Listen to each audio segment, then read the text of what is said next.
To be a doctor, that's been decided a long time ago, since my childhood.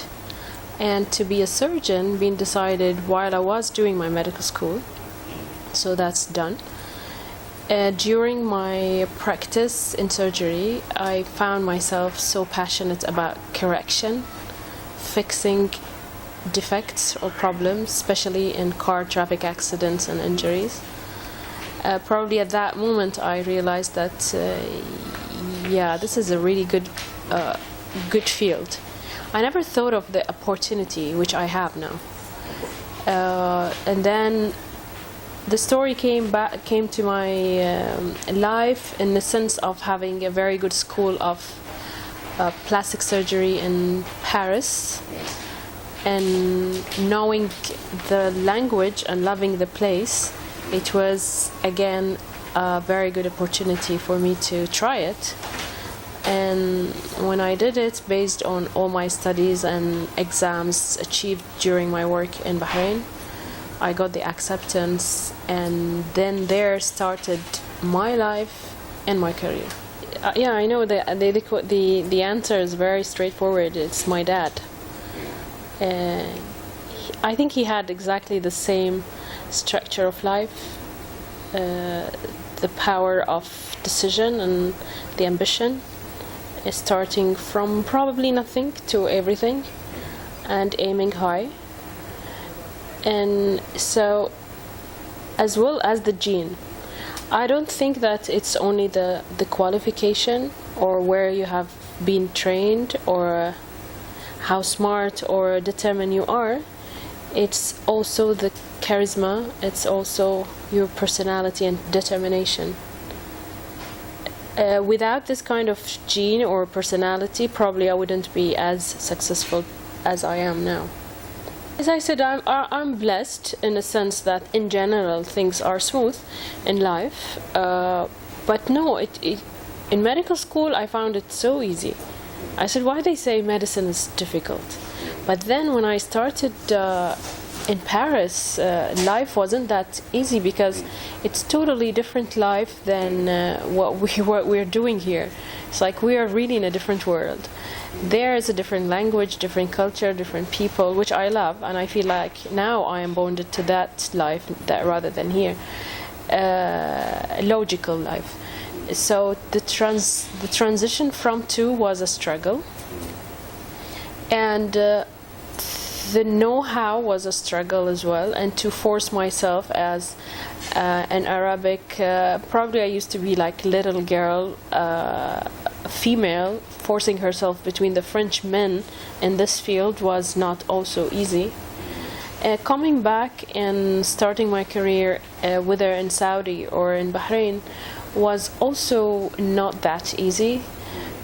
Being the only female, either you need to convince that females are also good in this field, or looking younger, then made me feel like I have to really convince my patients, because the way I look probably makes them feel like, oh, she doesn't have that much of experience. And also among the male surgeons, you have to prove yourself, So that was also again another struggle. And to be kept in this position of success, it's a huge commitment. So I always aim for perfection, to keep up my name and even build it bigger and bigger. And that's why I had my branch in Dubai, to prove to myself that I am as successful. But I think you will never realize how successful you are without the struggles, right? So when you say struggle, what do you mean? It's in sense competition? So many people around, so many doctors are there, or something like that? No, never. So I never thought of this actually. No, the struggle is formality, is bureaucracy, because I'm traveling from one. Okay. I'm practicing in so many different countries, Saudi, then Bahrain, and now Dubai, and sometimes even in Paris. So all this, you have to follow rules. I'm a type of person who would never do something beyond the rules. I always liked it.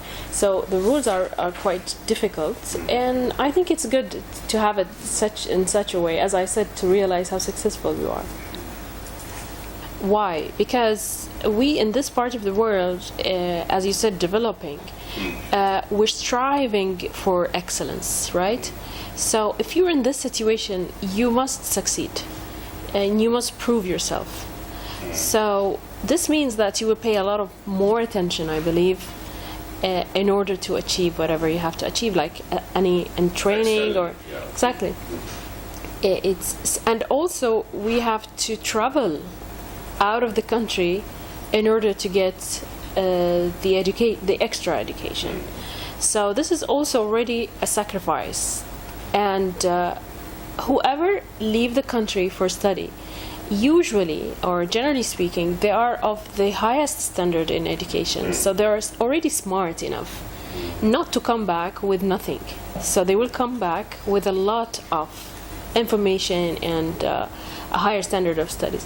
So for what do we have to travel outside the country in order to get treatment? Now, talking about plastic surgery, I mean, if you're talking about the disease and there's a specific doctor's really not available here. Exactly, so there's why not? Although I've been in this situation with my dad, open heart surgery. We did it in Bahrain with one of the best doctors in Bahrain, and he is always the best doctor. So I'm not only talking about Bahrain. We are in a part of the world we have a lot of people. I mean, the Arabic nation has excellent and smart minds. But on the other hand, when it comes to cosmetic, there are two issues here. Until today, it's a little bit of a taboo. So people want to hide in order to have the cosmetic procedure. That's right. And the other thing, it's a psychological factor more than a fact. So I need to be really comfortable to go to a specific doctor. So probably the belief that going to a doctor in the US is more psychologically more comfortable for the patient, she would go, and I would agree with her. Third point, when I used to work out of Bahrain, I need to say that there is an element of looking at this part of the world as they have a lot of money, so why not to use them in order to get that source of money. So take it for granted, and I say it to everyone, and I am sure of what I'm saying, the price for an Arabic woman in plastic surgery is double the price for a Western woman. At an average. Of course, double the price.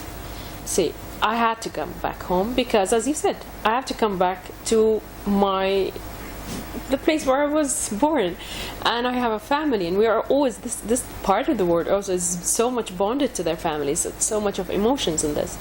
But the answer is, I practically did not come back because I'm almost all the time in Paris. And if you would ask me deeply if I wanted to come back as living, no. And I'm planning to go back and to live there the rest of my life. But in this period of my activity, I think my country needs me, and obviously I'm the only female plastic surgeon so far. So probably I need to do my role and then go back. If you go back to your last sentence and you said you're a plastic surgeon, you have a lot of money, right? So it's a source of money. So it will make you blind in order to get millions. So to be blind, you will forget that you're a doctor, and you'll forget the rules that should control you while you're operating. And you will forget also to say no. And you'll keep saying yes for anyone seeking plastic surgery, which is not applicable for everybody. Plastic surgery is for specific age, health, psychological status, social status, even financial. And also part of the world can benefit, as we said, from one type than the other part of the world. See, there are so many regulations that you have to have them in mind before you take the decision of yes or no. Unfortunately, I noticed why, because I have patients who comes like complaining or want to show me a result. Usually I say no, but sometimes with curiosity I want to see the results or what's the problem. I find that the main problem was the selection. The problems comes only from the selection. So if you say yes for everybody, be sure as the surgeon that you're gonna have problems. So the regulations that have been decided made me really happy, because I'm also caring about my patients, or also caring about the people around me. Even if they're not my patients, they're part of the one Society. exactly. So, and also it would control the others. Like sometimes a non-plastic surgeon will do a plastic surgery. This is wrong.